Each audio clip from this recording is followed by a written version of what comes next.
Hi everyone, I'm Deborah. Welcome or welcome back. Thanks for joining me. Today I'm just giving you an update on my combo coverlet. I had a few questions and one of them was from someone, and I'm sorry I can't remember who these questions came from, so I apologise for that, but they wanted to see the back of the block. So this is the block, the first one that I did.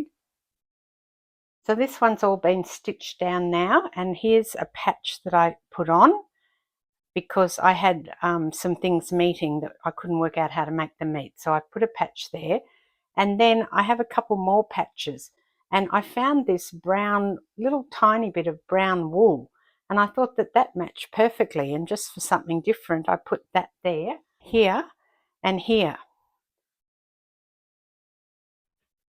There you go. That's the back of it. Not too bad. This is the second one I did. This is the wonky log cabin block, not as large as the first one, but still I think looking really nice. And here's the log cabin, the front of it. I've gone and stitched all the edges down on this one as well. And I think I'm pretty much done with the front of this one. And then for the back, that's what the back looks like.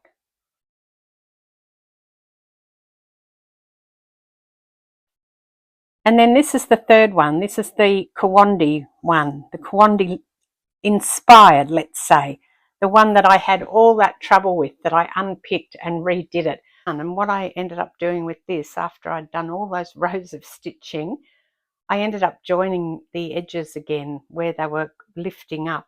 I just used that same double sort of stitch that I've been using, and I feel more comfortable now that that's been done like that, and that I know that it's not going to come up at all. And I really love this one. I think I will definitely try it again. Perhaps not with the normal, with all the stitching, just joining the blocks. I like the method of folding and putting them on and working it out as you go. I think it appeals to the way that I craft.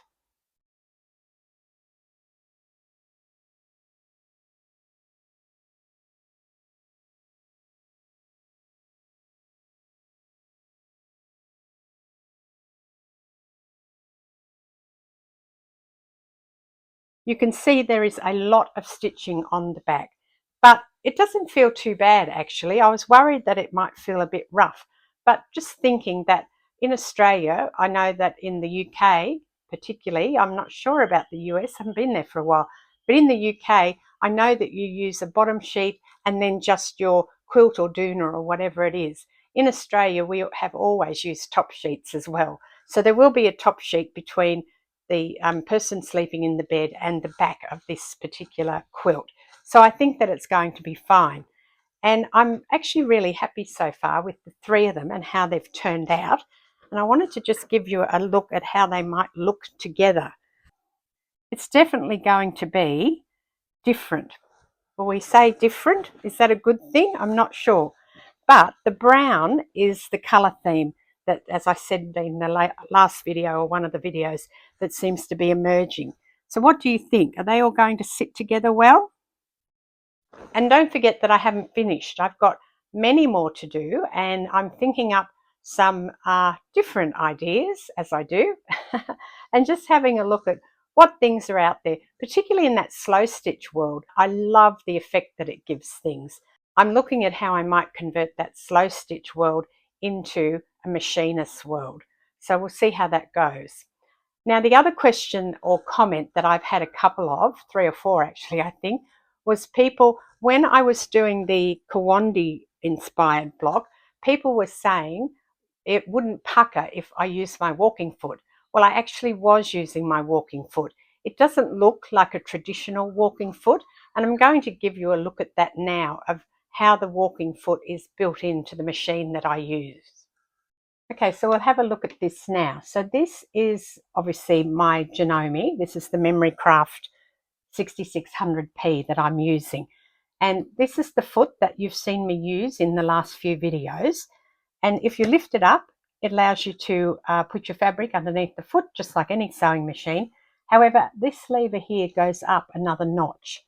And when I lift it up there, what that allows me to do is allows me to pull down on this piece here, and this is the walking foot mechanism that's inbuilt into the machine. So the actual foot that I'm using, it's not usable anymore, so I swap it out. But this is the one that I leave on here quite a bit because I do a lot of quilting, and you can just use it as a normal foot. So it just means that you've constantly got the walking foot engaged. And so to engage the walking foot, you put the foot on, which is wider than a normal foot.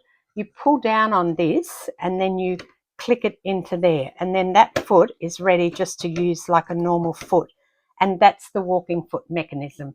So those that said, why don't you use your walking foot? I already was. On my Juki, I have a standard walking foot that everyone uses, the big clunky one that you can put on, and that works fine. It's just that one of the reasons I bought this particular machine is that it does have an inbuilt walking foot, and I find that it's just really useful in all sorts of situations, but particularly when quilting, because you don't have that huge mechanism on, sitting here on your machine. So I hope that that's cleared it up for everyone who advised me to use my walking foot. And I did say in one of the videos at least that I already was using a walking foot, but it's just not your traditional one. So that's why I thought I'd tell you about it. I hope that helped and that it answered some of your questions. But for now, I'm Deborah. Thanks for watching. I'll catch you next time. Cheers.